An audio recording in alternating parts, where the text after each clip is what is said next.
The whole time, they're trying to convince me I'm insane. They were trying to get me to take psychotic medication. There are rumours that Dave Chapelle's trying to warn Wendy Williams about what's happening in the industry, and that if she doesn't receive aid, the powerful people may succeed in getting rid of her. What is it Dave Chapelle's trying to warn Wendy about? Let's see. Wendy is allegedly in serious jeopardy. Hollywood's a strange place indeed, filled with fame and fortune, but it also has its share of bizarre ailments striking some of the biggest names in the industry. And the irony is that many of these people are renowned for being tough as nails. However, suddenly they're afflicted with strange diseases that no one appears to have heard of before. It's as though they're becoming the victims of an invisible force under the control of the elite, who operate in the background. Wendy Williams is no stranger to controversy. She was a fearless TV host who never shied away from taking on difficult topics, and didn't care who she faced in the process of carrying out her duties.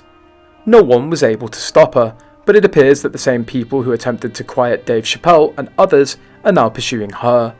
People are wondering how someone can change so quickly, but Dave seems to be stepping up to provide more clarity on the matter, so let's get started. Wendy's currently going through a difficult period. Rumour has it that she's been having significant financial problems, with individuals stealing all of her money and leaving her bankrupt. Additionally, there are rumours that some are calling her insane. But let's face it, this isn't really a new tale in Hollywood. Many celebrities have experienced this pattern before. One moment they're riding high, the next they're written off as insane or unstable. Ask Dave Chapelle, he's extensive knowledge of the subject. Even Cat Williams addressed it, revealing some shocking details about Dave's ordeal. They offered him peanuts in exchange for what he was owed in an attempt to undercut him. In an attempt to quiet him and damage his name, they called Dave crazy when he attempted to defend himself. He claimed that after making a ton of money, the industry essentially destroyed Dave. The worst is yet to come.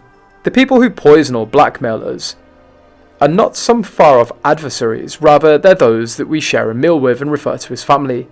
It's a harsh reality, but it's true. And if you've watched the Dave Chapelle and Oprah Winfrey interview, you know exactly what people are talking about. That sit-down gave people a completely different vibe about Oprah. It seemed like she was pushing a different agenda. Dave appeared on a show to reveal why he declined a whopping $50 million offer from Comedy Central to travel to Africa. He was attempting to explain that big money deals don't always come with rainbows and butterflies, rather they have some serious conditions attached. But Oprah wasn't going to let Dave off the hook so easily. She persisted in forcing him to acknowledge that he'd lost it. Dave was saying, "Yo, enough is enough." Oprah hit him with questions like, "Colleagues reported that you became increasingly paranoid. Would you say you were paranoid?" Dave, being the legend that he is, responded with, "Sure, what's a black man without his paranoia? You win $100 and you're still looking over your shoulder on the subway." Unable to stop asking, Oprah discovered if Dave had visited a South African mental health facility.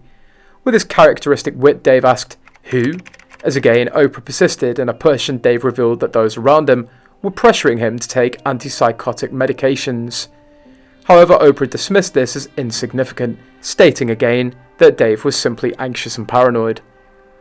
Though he spilled more tea, Dave wasn't having any of it. He was talking about how people were trying to get him on medication, and he wasn't having any of that control game.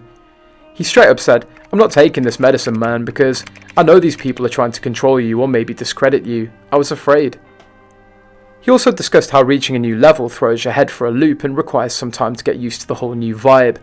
Since Dave has been involved in show business since the age of 14, he's witnessed the behind-the-scenes turmoil firsthand when asked about the things that he'd heard. He opened up to Oprah about celebrities like Mariah Carey landing big agreements and then abruptly losing it all. Laurence Olivier was also seen brandishing a gun in public and saying that someone was trying to harm him. This is the strange behaviour that occurs when someone's about to make a major career change. Dave has also been transparent about how the industry tried to put pressure on him back in the day. Things got so bad that he jetted off to Africa, leaving his hit show behind when it was at its peak. The pressure and all those ethical concerns about where his show was headed just got to be too much, and he wasn't about to let them call the shots. The whole thing was like a chess match, and Dave wasn't playing Oprah's game. The man had his reasons for bouncing Kanye West, who was yet another individual the industry supposedly attempted to wrangle. Fans, however, are cheering for Kanye because he stands up for black people and exposes elites.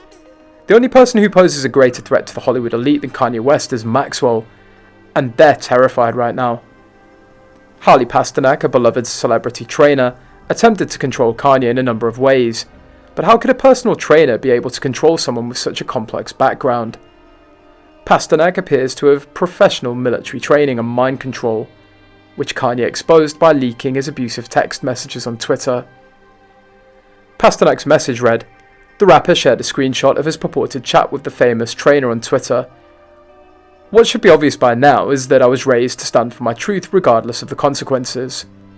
For background, Kanye West launched his mission to expose Hollywood by the end of 2022, saying that many prominent players in the industry have disappeared, not letting the chance pass, without a trace also informed them that its makers intended to control and traumatize them. He went on to explain that as a result of his outspokenness on industry ABs, businesses like Adidas and Gap had turned against him. He said that even Forbes turned against him, which caused his wealth to drop to $400 million. Furthermore, West has raised allegations that the elites purposefully misdiagnosed his mental illness. Additionally, in a surprising revelation, Kanye West exposed the business elites for reportedly forcing him to take medication. He stated that after disclosing some of their secrets, he was forced to take mental drugs. Yep, you heard that correctly. When Kanye addressed doctors about the enormous dosage of lithium they planned to give him, they talked about a scandalous prescription pad. Kanye believes that if he'd given in to their pressure, he might not be here today. He feels strongly that taking those medications would have cast him in a negative light, overshadowing his incredible artistic contributions and mental health struggles. And guess what? Kanye even hinted at Britney Spears and the late Michael Jackson, suggesting that they may have gone through similar experiences with psychiatric medications. With all of Wendy's problems and health concerns, it appears like she's caught up in a similar storm as more and more unsettling stories surface. There are rumours that she's holed up in a remote facility, and her family is not aware of her whereabouts. She was diagnosed with a serious illness last year, following a battery of tests, and a team claims that this is putting major obstacles in her path. Specifically, they mention that aphasia is interfering with her ability to speak, and that temporal dementia is impairing her behaviour and cognitive abilities. Wendy's team made the difficult decision to share the news about her condition with the world. It wasn't an easy decision, but they felt it was necessary to raise awareness about frontotemporal dementia and aphasia for both Wendy's benefit and the benefit of others. They also made it clear that despite her difficult circumstances, Wendy still maintains a unique sense of humour. And let's hope people like Dave can bring her back. That's all for now, thanks for watching. If you enjoyed this video and found it informative, don't forget to hit the like button below. And if you want to stay updated with more great content like this, make sure to subscribe to our channel by clicking the red button and ringing the notification bell, so you never miss any future content from us.